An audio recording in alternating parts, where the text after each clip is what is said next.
Hey, this is Now You Try, a podcast about self-sufficiency, sustainability, craftsmanship, and everything it takes to do it yourself. But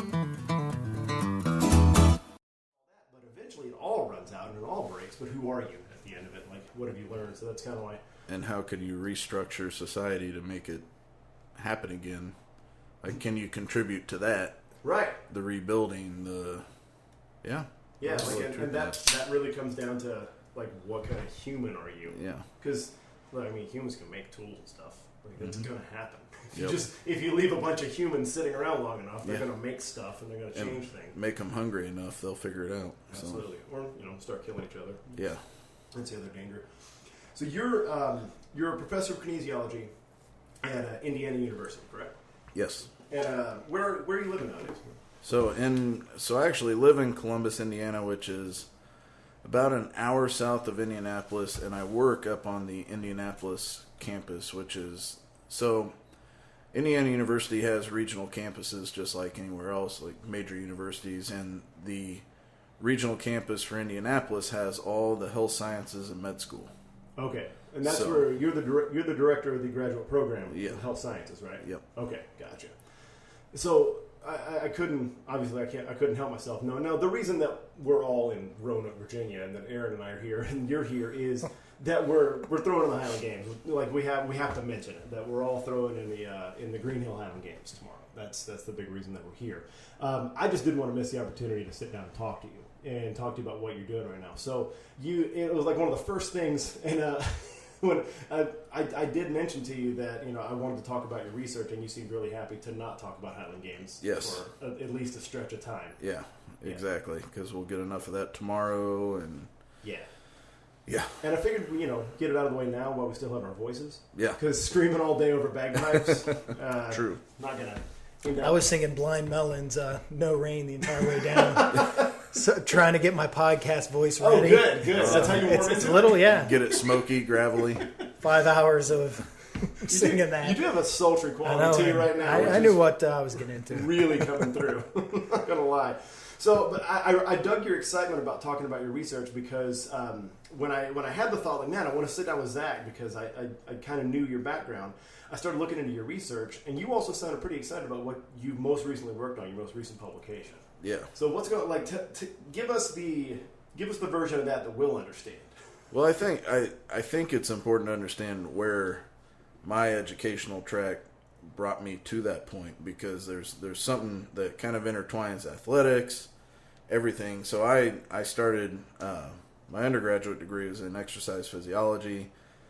My master's degree was in biomechanics, and when I was in biomechanics, you're always learning about describing movement. So descriptions of movement, where forces are, velocities, everything else. That was extremely boring to me because that left turn right there. Well, because that never touched on what generates all that movement.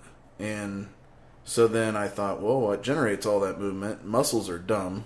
That's something I tell my students all the time. Muscles are stupid. They're literally actuators. They have to be driven by something, a controller, right? So the brain controls it all. So then I thought, well, I need to learn more about the brain and spinal cord. So that's why I went and did my PhD in neuroscience.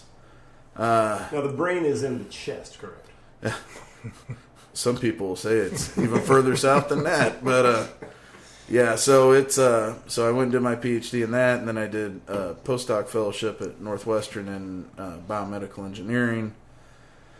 And then ended up striking out on my own as a professor. And when I got on my own, I've always had more of an interest in, to sum it up, neuroplasticity. So how the nervous system changes as a result of whether it's practicing a skill, whether it's a result of memorizing or learning. So you're in a class or reading a textbook, or even something like disuse where you have an injury or you have a stroke or something, and then you can't, practice tasks and stuff. So my real interest is in neuroplasticity and specifically how we change the brain and what are the most efficient ways to change the brain to perform motor skills generally is where my interest is. So and I love when you say that, how do we change your brain? Because whenever I coach anybody, and especially a physical task, I always use this sort of layman's term of we need to rewire you. Like, and I really think about it that way, that a lot of times in build up to something, the reason you practice part of something instead of the whole thing is we got to change your wiring,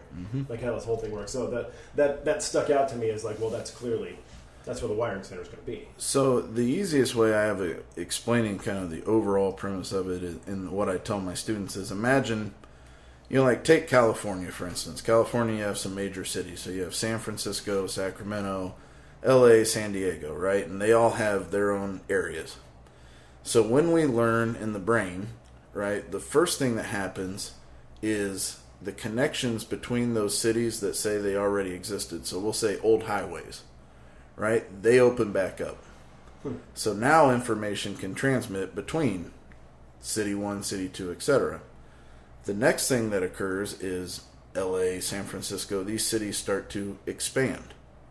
So now they're starting to take up more area of the brain. So we have the connection between the areas of the brain, then these areas of the brain actually expand. And then the last thing that happens through repetition, practice, everything else, is now we start to lay down new roads between these areas. This is where the California analogy falls apart. Yeah, exactly. So imagine California actually wanted to put in a proper like high-speed rail system or something. That would be the last step. Then you got it. Okay. Would be laying down new connections between these cities. So that's kind of the overall process of learning in the brain. And what we're doing tomorrow is hopefully we'll be throwing. That's the idea of the act we're going to be doing. You had in your most recent research, you had people, they were performing a throw, but not like the kind of throw like of heavy things like track and field or like a football pass that we'd be thinking of. What are you having these participants do? So just throwing a ball. Just if you want to think about it like a baseball throw. The reason why we use tasks like that, I have other tasks. There should be a lot of publications coming out soon. We have dart throwing. We have a manual dexterity task, a little tweezer task where they have to pick up pins and put them in these little peg holes. Operation. Yeah. It is. But trust me, I understand something now. A much more frustrating version of Operation. These things, because if you squeeze the tweezer too hard, the pin shoots across the room. And as the experimenters, we're chasing them everywhere. But and then we also have a task of playing a game called Stepmania, which is an open source video game. It's kind of like a Dance Dance Revolution where the arrows move on a time scale, and but we actually do arrow keys, and you have to click the appropriate arrow at the appropriate time. So, needless to say, we have all these basic tasks, but the goal is understanding how we learn in each of those tasks. So take throwing a ball, because that's probably the one most people understand. It's not something simple. If I took a small child who had never seen someone throw a ball, I can still watch my daughter do this because she's awful at traditional sports, but she picks up something and tries to throw it. She's never really watched people do it because she doesn't care. There's nothing about that looks efficient. Yeah. Nothing. Like it gets done, but but you're just cringing whenever she does it.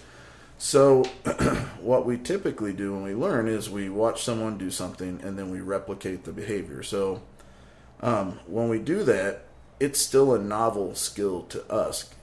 And where it really falls apart is, again, muscles are dumb. They're just doing whatever the brain tells them. So they have to coordinate, they have to fire at the right times, they have to apply each the right amount of force to appropriately throw the ball. Otherwise, it looks like those, celebrities that throw opening pitches and throw it straight down in the dirt. So, but those are all tasks that I'm interested in because they all have a component of learning and they all have a very easy to measure outcome. Did they get better?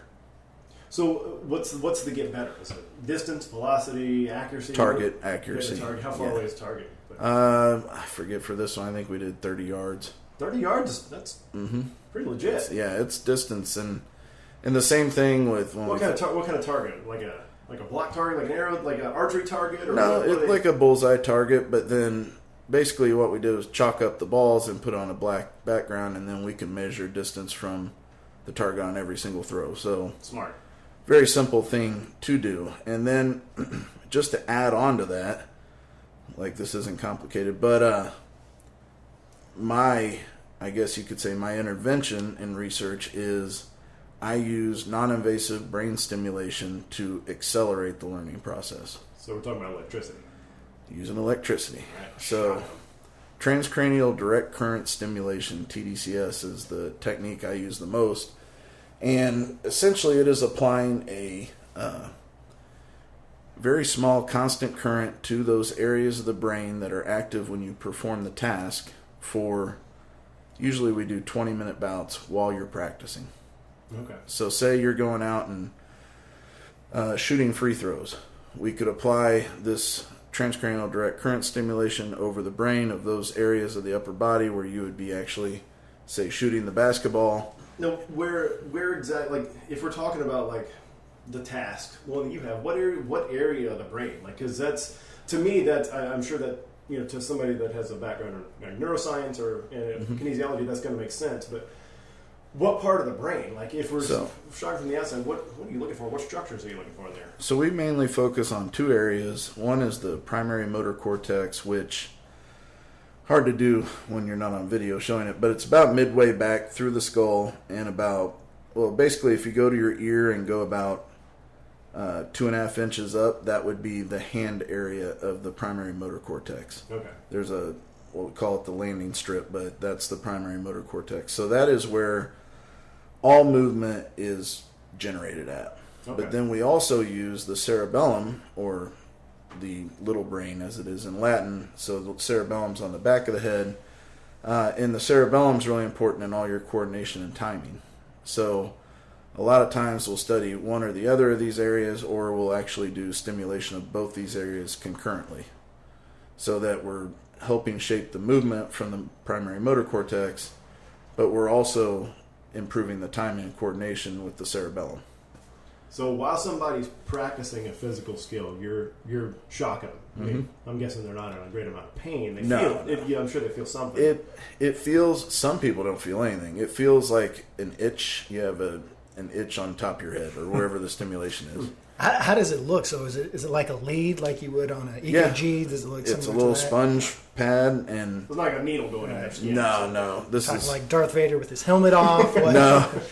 Well, where a lot of this stuff originated, so this was originally used in clinical tasks, and then what had happened was someone in the video gaming world caught wind that this could help accelerate people getting better at stuff.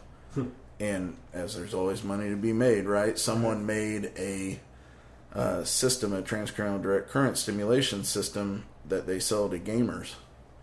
And it was posted on like underground Reddit and everything, and people were... But what's funny is I can make it with 2 9-volt batteries and 2 copper wires. It just isn't going to be super safe. What can I do to get you to write an article for our website that builds that device? Yeah. DIY intracranial stimulation. Disclaimer. Yeah, my units at least control the current, so if something goes haywire, it shuts down. Right. Unlike all these other systems. So the benefit of theirs was simply just from eye to click. It was increasing or decreasing that time, or the accuracy, or what was it doing? It improves your learning speed. So let me say you pick up a guitar for the first time, and we'll say your goal is you want to rock the Stairway to Heaven, right? Let's go with ukulele. It's more my style. Okay, the uke. So no matter what, your goal is you want to learn it as quickly as possible, right? No one picks up something new and says, I really want to drag this out. Let's see how painful I can make this. So we'll say that, to learn Stairway to Heaven without the brain stimulation takes, 3 months if you're just fresh picking up a guitar. The theory behind TDCS is that we could accelerate that to 2 or 2.5 months, no matter what the task is. So that's significant, though. Oh yeah. So we're actually I've written some lay stuff that I haven't put out yet, but basically this could be the new PEDs in terms of especially like the Fortnite gaming industry and some of these other things where, there's money to be made. And that's like where my mind went initially. I started thinking of pro athletes in the big sports. Mm-hmm. Like all of a sudden, like you strap one on during batting practice, or you strap one on during like watching film or anything. Like like that's insane to me, and it sounds like science fiction. Well, and it's like a PED too, right? It's not like when you go to throw an implement or throw a baseball or do anything, you're shooting up the PED right there. Right. It's during the practice where you're seeing the benefit, and then come competition, it's not sitting on your head. And the idea is that when you practice with it, and then most of our learning, if we want to think about entrenching our learning, occurs when we sleep. It's called memory consolidation. So whatever you learn during the day, that's why sleep is so important. Whatever you learn during the day, that is consolidated while you sleep, and that is where we'll call it the mental gains are made, right? Yeah. So what happens is you practice with this repeatedly, and then you go to sleep, and then practice again, go to sleep, and you're, again, essentially building those infrastructures, expanding the cities and laying down more roads for the brain for those tasks. And the way it works, just again, because I want to give a little more explanation of that, but the way it works is, imagine if all the cells in that area of the brain, they have to reach a certain threshold to fire. So again, I like weird analogies, but we'll say it's a bucket and you fill it half full with water. Well, I know I have to have, in this case, enough water to reach the top to make it overflow. Or in the brain sense, I need enough current to push it up to threshold to fire action potentials, right? What TDCS does is it actually fills that bucket up a little bit higher to begin with. So now instead of being half full and having to reach the top, we're starting at 3/4 full. So you may be decreasing the amount of repetition required to... Exactly. We're priming the cells. Yes! So... Gold star for me. Yeah. So that's kind of the concept behind it is we're just using the old Hebbian plasticity. Mike, you know your psychology a bit.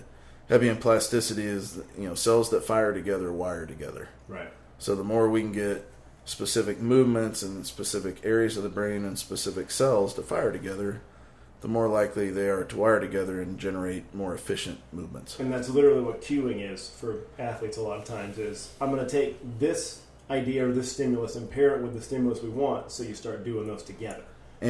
But what you can't ever get around is you're only going to accomplish that through repetition. Right. And TDCS, the cool part is we might reduce the amount of repetition needed.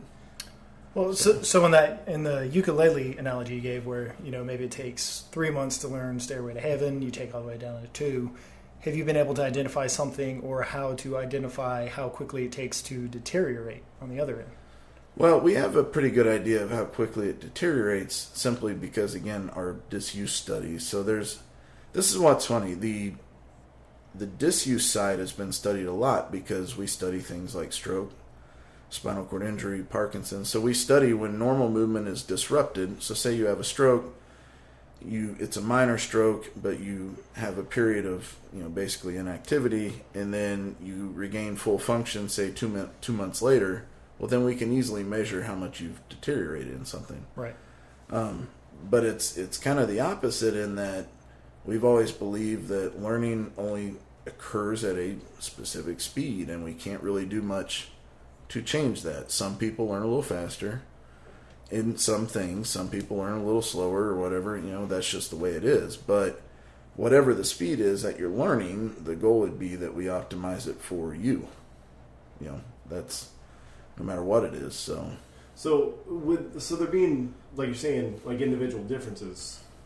Like what was your population like in the overhand throwing study in the college age? College age. We use college age students for everything. Okay, so Guinea pigs. Yeah, they're cheap. You want some ramen? Yeah. Come here. They're Come here, hungry, they kid. have time. Yep. So here's what I'm driving at with that. Well, there's really two things I kind of want to drive at with it. They got better, right? Mm-hmm. So in the study, there's the results showed that there was like above placebo. Yep. And what did the placebo they got something. So, like you put the stuff on them that didn't stimulate them. We right? use a sham stimulation. Sham. That's I love the name sham. I love that. That's the other nice part about the higher end units that we use is they actually have a sham condition where it'll ramp up the stimulation for 30 seconds to where you kind of feel that itch, and then it shuts off. And for the average person, you cannot sense when it shuts off. Right. Huh. So It's not intense enough. So you don't know whether you got the sham or... So, I mean, it is the ultimate blinded study because they're guaranteed that it's either... And we call it sham, it's ultimately regular learning rate, right? Okay. Because it is... You're still going to learn. That's the thing. No matter what task we give people... Because, like, when we have them throw darts, we have them throw them with their non-dominant hand. Well, everyone sucks, right? Sounds awful. So, Left-handed dart throw. so everyone's going to have Y'all stand behind them, right? Yeah, far away. That's another thing with the grants. When I did the dart one, I bought the most expensive titanium darts and dartboard, and I was like, we're going to do this right if we're going to do this. We're going to hold on to this. Yeah. So, but, okay. The differences part, I want to know about your outliers. That's what I'm interested in this population because I want to know, some people are good at throwing. Mm-hmm. Some people have a knack. Some people have talent, right? I think we all three live in a world where we realize that talent's real. We meet plenty of people that prove that to us. So did you have outliers? Did you have people that that were on the sham mm-hmm. that improved as much or more? Like, are some people just good at the task? And could you see that? And was that something that was measured for, I guess, also is a question. There are. It's very... The thing that makes very hard to control in all these studies is focus, because that's not something we can measure, right? So in a 20-minute practice session with people, some people just don't stay focused that long. So if they're doing, say, 10 blocks of 5 throws each, when they get to, say, the 5th block, they're just like, I got it. Yeah, I'm just tired of it, and I'm just throwing whatever. There's always going to be that variability. We tend to recruit pretty high numbers of subjects for these so that we can wash out any of these outliers that I don't want to call them outliers that they're, say, faster at learning. We're trying to wash out the outliers that just simply didn't focus or didn't listen to instruction well or didn't, and because we can't control everything. Yeah, what about the outliers that were studs though? Did you have any of this? I know you can't give away personal information about it, but is there anybody that stuck out as just like that dude or that chick? They can throw, like they just get this task regardless of what we're doing. But see, here's the thing: those people tend to do better at the pre-testing anyway. Right. Yeah. So they're based still on that anyway. It's still a rate of learning based on whether you were good at the start or bad at the start. Yeah. Okay. Yeah. It's still, so you're looking for obviously you're looking for the difference. Yeah. Between, okay. I see what you're saying. Yeah. So we're looking, what did the intervention cause? Okay. Not necessarily, and ultimately what we want is our groups, our sham and our intervention groups to be, similar at the start. So we have some really good throwers that first time they pick it up and some really bad in both groups to start. Yeah. That's what we want at least. So how, in terms of like the uniformity of the effect, did some people get worse with the treatment, the intervention? Did some people actually get worse with the stimulation, or was it? Well, so that adds another layer to this. So there's a current direction dependent response. So basically, whether I'm giving anodal current or cathodal current, so all that is the direction of the current passing through the brain. If I give anodal current, that is what we consider our excitability current. So that is the enhanced learning. There's actually been studies to show cathodal current can block learning. So we have been doing some newer studies with that where we actually do 3 groups. We do a sham, an anodal stimulation, and cathodal stimulation. And the idea being that even in a control situation, without any stimulation, you should have some normal rate of learning. Mm-hmm. With cathodal, we're actually observing no learning. With a cathodal current, what's the evolutionary reasoning behind that, do you think? Let's use the bucket analogy. Now with cathodal current, we're taking that bucket that, say, even normally is half full, we're lowering it down to a quarter full. Right. So now we're pushing cells further away from threshold, so they're having an even harder time to fire together and wire together. Right.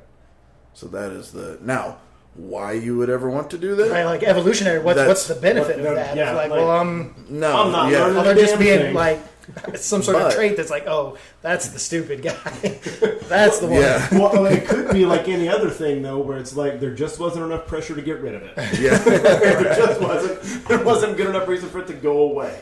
But mechanistically, that's very important for us to understand that cathodal side too, because that really tells us exactly what the stimulation is doing. Yeah. If it is pushing it further away from threshold firing. That's cool to get something that specific out of it. Yeah. That's So. And that leads to more research. Yeah, exactly. Oh, I am not lacking for projects. I'm lacking time to do said projects. Most every researcher that I know, that seems to be the problem. They're not out of ideas. No. They're out of either they're out of funds or they're out of time. That's usually the thing. It sounds like pretty much every other part of life, by the way. So okay, this like the throwing task. I don't want to get stuck too much on this, but it's fresh and it's your newest research, I know. But there's what crops up in my mind is I think about like one of the kind of core dimensions of what makes a person, I guess, useful, and one of those is like competition, is competing, and like this throwing task is like inherently competitive. Like I'm thinking about it in my head, like how would I do with 30 yards? Like is the competition or the competitiveness, is that something you have to control for? Is that something you have to consider? Like that there's an orientation of people towards competitiveness, or is that you think that's accounted for? Are they even privy to how everyone else is they're doing not it? necessarily privy to how That's everyone else does, but what we're just trying to tell them is, hey, like anything, we want you to beat your score. Right. That's all I tell in all these different tasks. I want you to beat your score. Yeah, that's generally enough from pre to post for them to say, I gotta get better at this. Right. But again, like we said, you have some that are really competitive and they're going to work really hard to improve their score, and then others, and we get some females that have never performed throwing tasks, and some males. I'm not gender specific here, but they just don't care. Yeah. And I think they're trying, but are they truly really involved in it and dedicated to, I'm going to do my best? I don't know. I see the social scientist in me actually really likes what Aaron said a second ago, and I'm not trying to get Aaron a job with you. I'm just saying if there's an opening for a graduate assistant or something, consider it. But that idea of like, in my mind, it'd be cool, and I'm sure there's a statistical way of dealing with this. But if you did tell them how other people did, or at least you gave them a mock idea of like, hey, here's what the top score is. And then, that'd be, but that I know that opens a whole other can of worms too. Well, that's a social scientist kind of thing. And we've also discussed, giving money incentives to the person who improves the most. I did a golf task one time. I did a putting task, like in one of your. I got called in, and it was at the school because I was one of those college students too. Hungry college students, like $5 to putt some balls, sweet. I can do that. And they had a financial incentive for hitting a certain score, and I choked. Aaron's seen me play golf. I know that's no shock that I choked in the short game. not a shock at all. But yeah, so it makes such a difference, especially when you're 19. Yeah. And like no ability to deal with pressure, no no money. Well, then you got to deal with the people that are totally shutting down versus the people that seize the moment. And so that's the thing. While we have a neurophysiological intervention, these are ultimately behavioral studies. Yeah. Which makes it kind of tricky to, because our outcome measures are, while they are quantitative, there's someone performing something repeatedly, and we're measuring it. So yeah, and I mean, I know you hope that the analysis susses a lot of that out. Yeah, and we could do an entire other podcast about your statistical approach, which I'm sure would be super interesting. Oh yeah, you gain a lot of followers. Did you go with the chi-square? Yeah. So do you think, given that we're about to go compete tomorrow, and we're going to be on the field with some people that are clearly competitive, because we're all doing this optionally. We're choosing to go humiliate ourselves and lose, very likely a lot of us. You go out to just trying to do better. Do you think there is some sort of neurological component, or there's something going on in the brain about for being clutch, or for living in the moment, like you talked about, some people that rise to the occasion? Like, you think there's anything to that? Because I want it to be true, because then it could explain not being clutch for me. Or the ability that maybe that'll show up. Maybe one day you're gonna have months of bad practice. if I do the clutch at these games, or if I do the DIY 9-volt stimulation. When Mike shows up at the field with 9-volt batteries attached to each ear and alligator clips, then we'll know he went to Radio Shack. But bring it on, fellas. But no, it's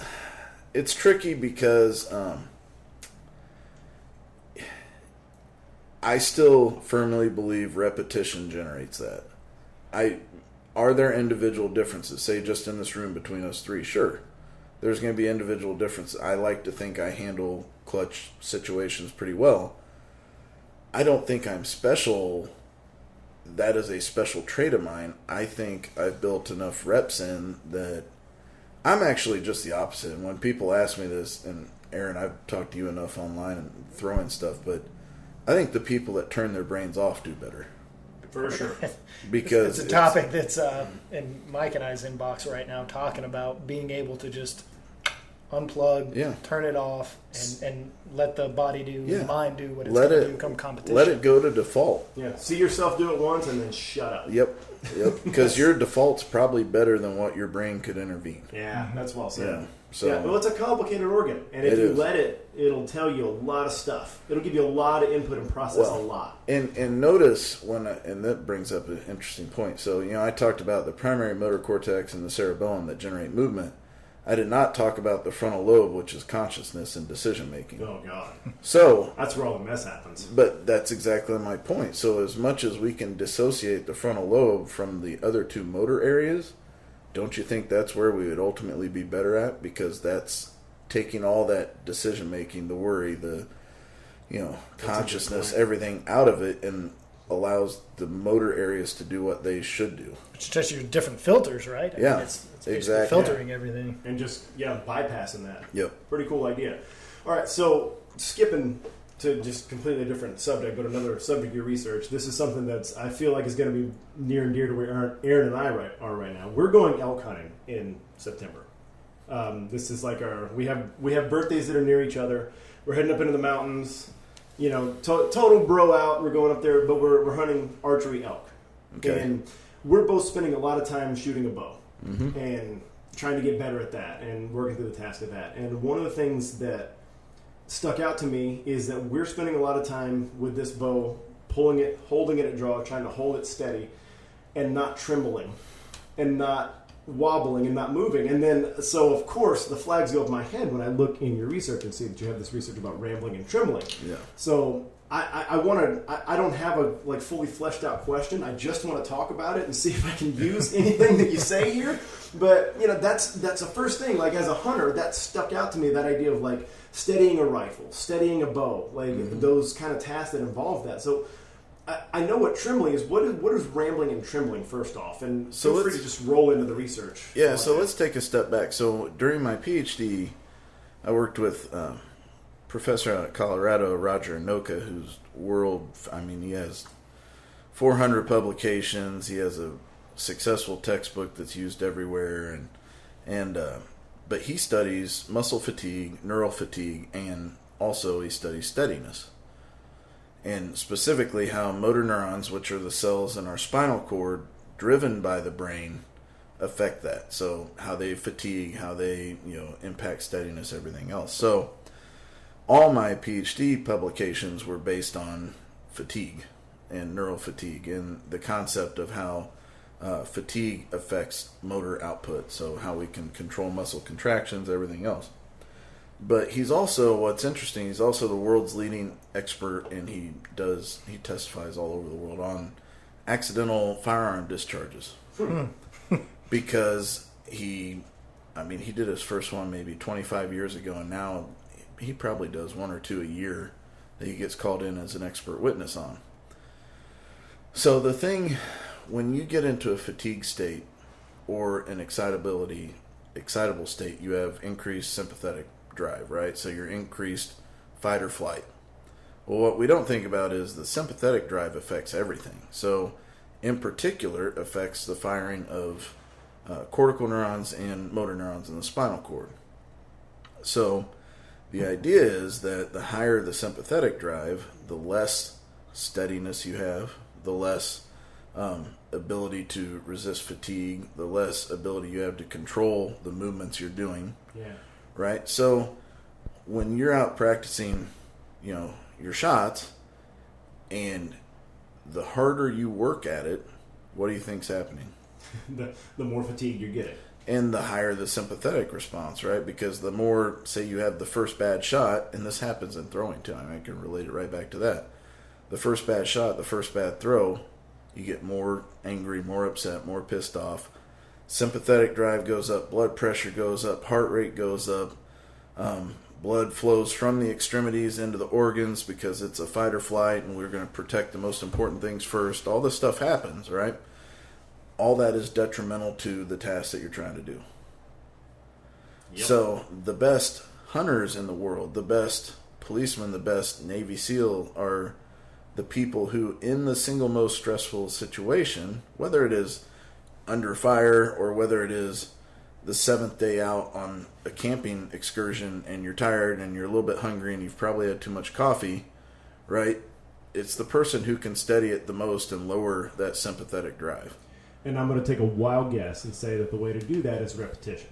The way to do that is and well, think about what Navy SEALs and all military do. They put themselves in realistic combat situations. So there's no unknown exposures. Right.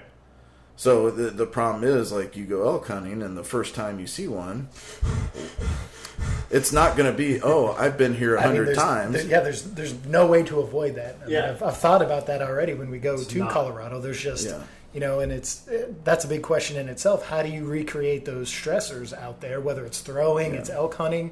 I mean, what's the best way to recreate it? Well, you could, when you're shooting in your side yard, have a neighbor that has a pit bull, stand at the other end of the range, draw your bow back, and when you say go, release the pit bull to charge you, and then try to squeeze the shot off at the target. I'd put in for that. I would help you. I would pay. Wouldn't pay the medical bills, but you'll pay for the pit bull. Wife's a doctor. You're covered. Well, and but we have been in the training part. We do talk about, like, hey, do this with an elevated heart rate once in a while. Right. I've hit a heavy bag. I've gone a couple rounds on a heavy bag and then picked up the bow to take the shot to at least kind of that. And I think that's better than, I think it's good to get some cardiovascular work to get that aerobic work, but I think anaerobic work like that is fantastic for it. Mm-hmm. Because that, if I'm not wrong, that excitatory phase you're in when you see something or you react to something is not aerobic. No, it's not aerobic. It's a total anaerobic. It's glycolytic. It doesn't use oxygen. It happens... It's now. It's now. Figured out right now. Yeah. And, I mean, it's... the first time I remember looking 100 yards away through a scope at a deer, I had that response. Mm-hmm. There's no logical reason for that whatsoever. No. There's no, like, I'm fine. Yeah. But it's just that it's the moment, it's the thing that you built for and everything.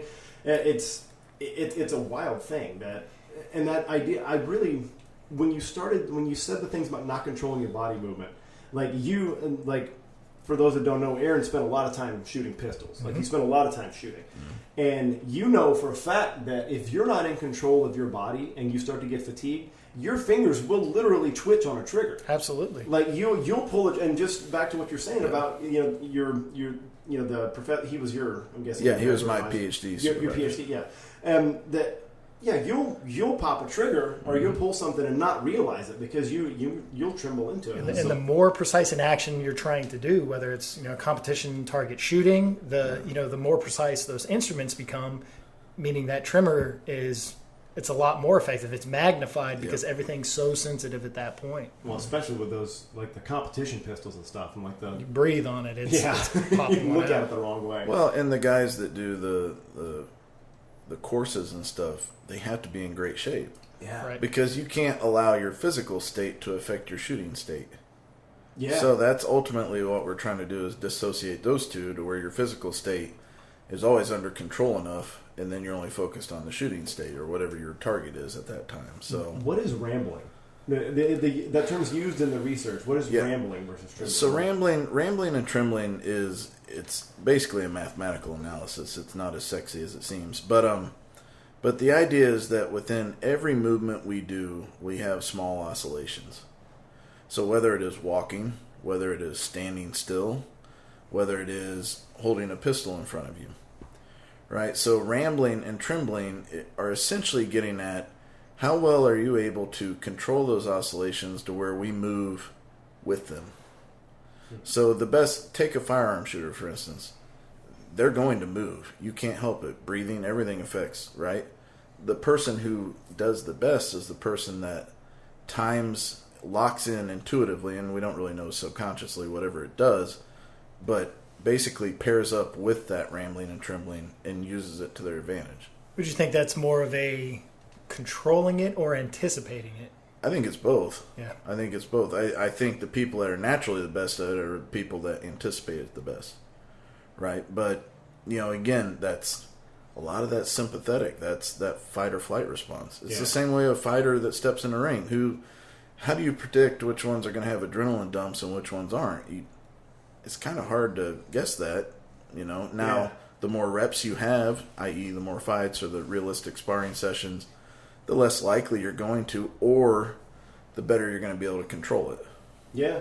So, and that's, a great example, too, of you can have a lot, fighters are a great example of that, is you can have a ton of preparation where you've physically gone through the motions, you've prepared, you've trained, everything like that. But in the absence of that adrenaline dump, there's nobody that steps in the octagon to fight mixed martial arts that's in bad shape. no. Maybe heavyweights, I don't know. But but some of those guys, like most of them, are in fantastic top 1% of the whole world shape. So when they get fatigued and tired, it's not because they didn't work out. No. But that adrenaline dump and what it requires of you is a huge deal. So that habituation, like that getting, if that's even the right word, but being accustomed to that. But the habituation's the exact same in archery and shooting and any other. You have to habituate to it somewhat, otherwise, and it all goes back to the repetitions. Or just like we'll say, go back to throwing. Intuitively, I've done more throwing in my life because I threw in high school, I threw in college, I threw a post-collegiate. While the movements aren't exactly the same, I've had some habituation to the movements, right? To where if I can turn everything else off, my autopilot's pretty good. Yeah. Right? And generally, the only time I'm going to screw it up is when I override the autopilot. Same thing whether you're shooting a bow. Same thing if you're in a fight. If you rely on all your training, you're good. Yeah. If you've trained hard. If not, then, the brain takes over and then you shit the bed, so to speak. So, really, the most important thing that we're going to do here is that I'm going to find a way to make this about me. Is that it's a hallmark of every episode. I like to make sure that it becomes about me. So I have, and what you said about the repetition and being able to shut everything off. But what leads up to that, obviously, the ability to get to the point and perform is practice and repetition, like you said. So I have this pet theory and this thing that from years and years of being an athlete and coaching that I've kind of affectionately called the practice code. Is that I kind of noticed that over the years, no matter what sport, no matter what discipline you come from, if you can look past the details and the specifics and what you use and how you dress and what the sport is that practice starts to look the same when it's done properly. And basically why I want to go through this is I want to put this up against some intellectual rigor. Mm-hmm. I want to see, how this holds. And so the idea that I've kind of put out there in the world is that you break something apart first, whatever it is, whatever the task is, you break it into smaller pieces. You slow it down, and then you do variations of that. Mm-hmm. So you either add or subtract, or you do a tiny part of it. You do variations, you do little pieces of it at slowed speeds, and like in throwing, like we'll do for shot put, you'll do a toes to board instead of, or you all this kind of stuff, like a wheel drill, all this. But you break into that, and then you put it back together. And then you add either speed or intensity, whatever it is. And I feel like that's what practice looks like, whether, everybody I've talked to from across any sport, and as it turns out, across any discipline that requires practice, it seems like that's the case. But I wanted to put that in front of somebody that could really give it a good eyeball and see, is that the sort of thing that leads to what you're talking about, that sort of automatic sense, or the ability to flow, or the ability to perform? So there's this whole... there's a whole theory in a book called The Talent Code. I don't know if you've ever read that. That's what I'm parodying when I say the practice code. When he says practice code, I'm talent code. It's they bring up in that book the idea of deep practice, and they use the same thing, the musical analogy, and rather than trying to learn a whole song, learn a few bars of it, but slow it down, learn those bars, and then that helps practice become more effective than trying to learn a whole song every time you sit down, or trying to learn a different song every time you sit down, right? And I totally get that. The only thing I counter to that, and this is just personal theories too, is I'm kind of a firm believer in whatever the final action is going to be, i.e. a full movement, say a full throw with 2 spins, in the weights, then perform that. And get so comfortable with that you can feel the separation of the smaller parts. Mm-hmm. Now, do I think that is the most efficient? I don't know. Because it can take a long time before you can feel the individual parts. Yeah, that's the wall I always ran into with sports, is that I would get to a point, we talk about it with throwing the hammer, like, do you feel it? Like, are you feeling the thing anymore? And that's kind of the wall, personally, I always ran into, was that there's a certain point in the full movement where you can tell me all day, like, oh, your right side, make sure your right side, or make sure your left foot's doing this, and I can't feel it anymore when I'm going full speed and trying to get it done anymore. I was going to say, I think when you're, Mike, when you're talking about breaking it down into the practice segments, and, here's a spoiler alert, Mike and I were in choir for many years in high school. I think it's the only reason why I graduated, actually. We'd like to do a number for you. But, when you look at that, when you have to do it with like a choir piece, right? With a piece of music, because the length of it. So I'd have to imagine that matters. When we apply it back to athletics, how long it takes to do the specific action. So throwing is very quick, obviously. A shot put or a not full spin. Not when I do it. It varies in between all three of us in this room. But throwing the stone happens really quick. But then I can actually say, all right, well, the hammer still happens quick, but time-wise, it takes actually a lot more time. So are you incorporating different systems? And maybe a stone, like you said, Zach, maybe it's more important just to go out there and do it if that's the final thing you're trying to do. But in an event that takes longer, like the hammer or the cable, or outside of that sport, like an entire football game, maybe it certainly does benefit from cutting it up into practice sections. Yeah. And I also think it's the level of the person you're working with when you're doing it. Have they had exposure to it before? Or is this truly a novel thing for them? So, take like your choir example. Both you can break things in chunks and still see the bigger picture. Do re mi, baby. The issue is, if you have someone totally not, novice at something and they really want to get good at it, and you slow things down and do chunks, sometimes they can't see the forest through the trees. That's a good point. Right? Yeah. So I like that method, and I love that book. It was great. I don't agree with all the scientific part of it, but but I think you have to be open to incorporating both aspects. I love the deep practice concept of breaking things down, varying the tempos of them to where they really feel the individual parts. I also am a big fan of doing the whole enough times that you know what to expect from the individual parts. Yeah. Ultimately, what I'm telling you, Mike, Uh-oh. is this is called wisdom. I don't think there's any one right way of doing anything learning based. I think what you have to do is take different approaches, try them all out, and see what sticks for the individual. Because then we're neglecting even, like you said, the dedication, the psychological side, all these other things that we're not even factoring in. And then if you take a physical sport, then you actually have the physical side of it too. Dimensions, height, weight, strength. And that's a whole nother, Weight. and that's something to tie back to my research is with the brain stimulation and everything else, we tend to avoid strength-related skill sports. The reason being is that adds a whole nother layer of complexity to it. So if you look at all the tasks we do golf, putting, throwing a ball, throwing a dart, video games, all these things, these are coordinated movements that don't require much power, force, those sorts of things. Doesn't use those dumb muscles you were talking about. Doesn't use those dumb muscles. Gets out of the way. Yeah. So, I know I've run roughshod over a lot of your research, but one that I think is is so incredibly cool, and this is the one that I, like when I talked about getting to do this podcast with you, that I brought up with the most people because I think it's cool, is the work that you did. I guess this was a ways back for you at this point, but the work that you did with the older population, talking about pain threshold and the hip accelerometer, I think that research is one of the best stepping stones to talk to people about the benefits of remaining active your entire life, of taking on new stuff your entire life. Yeah. Like that, it was, and I don't want to butcher it by trying to describe what it was, but I think it's a really great testament to stay active. So I have a whole nother line of research, and I had a PhD student graduate about a year and a half ago now, and basically looking at neurophysiological mechanisms of pain.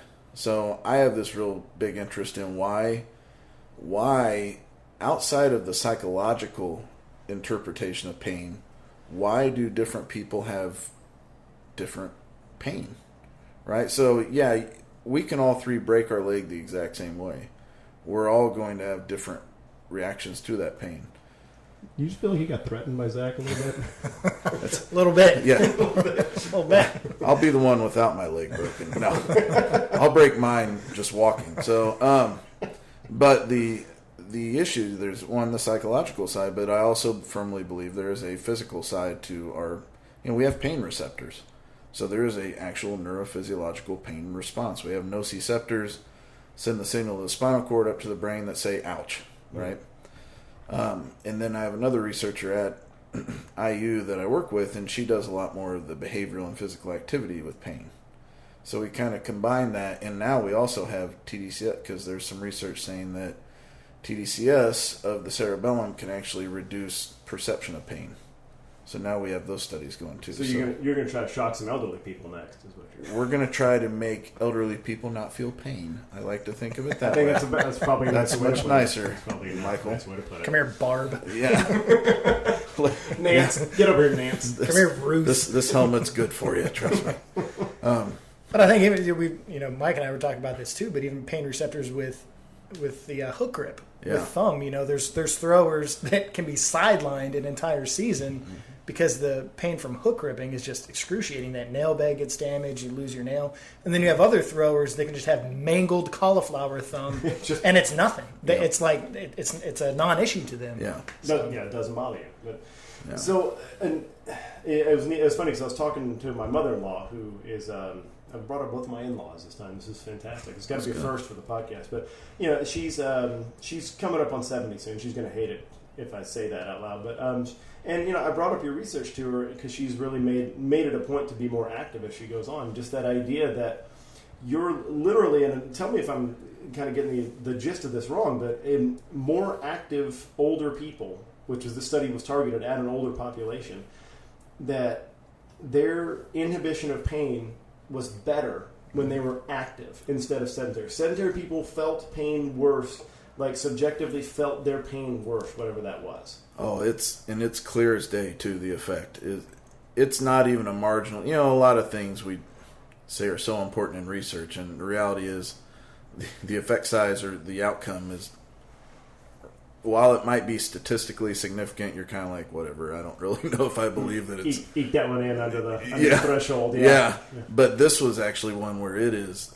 Oh, it's clear as day. And honestly, there's a dose response, too. The more active people are, the less they tend to feel pain. Now, that doesn't account for acute injury. But this was chronic pain, right? Yeah, this is chronic pain, and this is the pain that people just expect to wake up with every day. Oh, yeah. It's mitigated a lot better in active people. So, which, again, the other professor I work with, she's more a behavioral person. My physiological side always says, well, yeah, because you're increasing blood flow. You're getting more oxygen. You're healing tissues. You're metabolizing your meals better, so that's actually getting delivered to the muscles. All these repair mechanisms. So my brain goes to there's processes for that. But it's really cool to show it clear as day in a pretty large elderly population that it does work. Yeah. Then we can look at why, which is what I'm more interested in. But definitely it's a cool effect. So. Well, and then there was that research that talked about that one of the only things that fibromyalgia is a weird, strange disease that affects a lot of people, and But one of the only things that showed any real significance in treatment was to have them be more active and take on an exercise regimen. That was one of the only things that reduced that. And then like that, I think that's so cool because that ties back to us trying to be lifelong athletes here. And that athletes in general have a higher pain threshold. Yeah. Just because I don't know why. Probably because you get hurt more. You get to It's take more ice baths. well, it's a habituation like everything else, but it's been shown too in chronic opioid users, people that have had a long history, they actually become hyperalgesic, meaning they become more sensitive to pain when they're on chronic opioids. Well, the only way to mitigate that, again, that we've seen is one, coming off of them, but two, with physical activity. Yeah. And that's a way a lot of these people that are chronic pain and have always, because let's face it, 10 years ago, the medical model for chronic pain was just to throw opiates at someone. Yeah. And it's only recently changed in the last few years, and mainly because it was forced to by law. So the best way you can mitigate the chronic pain that you still may have, even if you are not taking these pain relievers and stuff, is through chronic exercise. Mm-hmm. So that's what we try to do with that. It's almost like this whole body was meant to move and do stuff. I know, right? It's weird, right? It's fascinating. All right. Before we let you go, I got to ask you this. I try to make it a habit to ask everybody we talk to. End of the world. Everything goes south. Lights go off, don't come back on. Whatever it is. Nuclear war. The end of the world as we know it. What's your bug out plan? What's the basic outline of your bug out plan? What are you doing in the first 3 days? Well, I'm going to get as big a cross section of people answering this question as I can. I have a PhD student who owns about 30 guns. And I've told him repeatedly that the first thing that happens is I'm taking my family over to his house. He may have some that are illegal. I don't know enough about guns. I'm a fisherman. I'm not a hunter. You don't have any automatic fishing rods? I don't know. No high capacity hooks. No, they're pretty good at backlashing, but other than that, no. But yeah, so day one, we'll say hour one, it is round up my 6 cats, my daughter, my wife. The cats, really? Food source. I have a bug out plan too. My cats are my babies. All right. Side note on that real quick. So when I was doing my postdoc at Northwestern, I did work with spinal cord injury. And my research model was I had a human population I tested at the Rehabilitation Institute of Chicago. We'd have spinal cord injured patients in. And we were actually studying pain responses in paraplegics, quadriplegics. Yeah. But then I also had a model over at the medical school where I would give cats spinal cord injuries. Oh, wow. And then we would test their automatic pain reflexes and responses. And I always hated cats. And then I did that for all those years. And I can't say I cared about cats whatsoever. And now we have 6, and they're my best friends. You feel like They're you your owe babies. them. Yeah. How They many do. cat tattoos do you have? They look at me cross-eyed sometimes, though, like, we know. We heard about it. Yeah, Jerry, told us from Chicago that, no, but, So hour one, you're grabbing the cats and the girls. And we're going to my student Anthony's house. Yep. All right. And he has farmland. Yep, that seems to be a theme. So we're harvesting crops.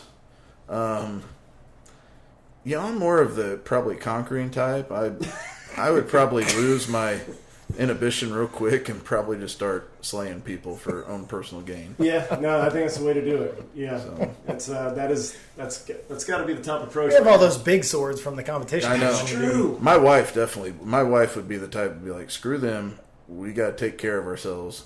Let's take them out. I mean, these people need leadership, is what they need. do. Yeah. And so I think you're the ones to.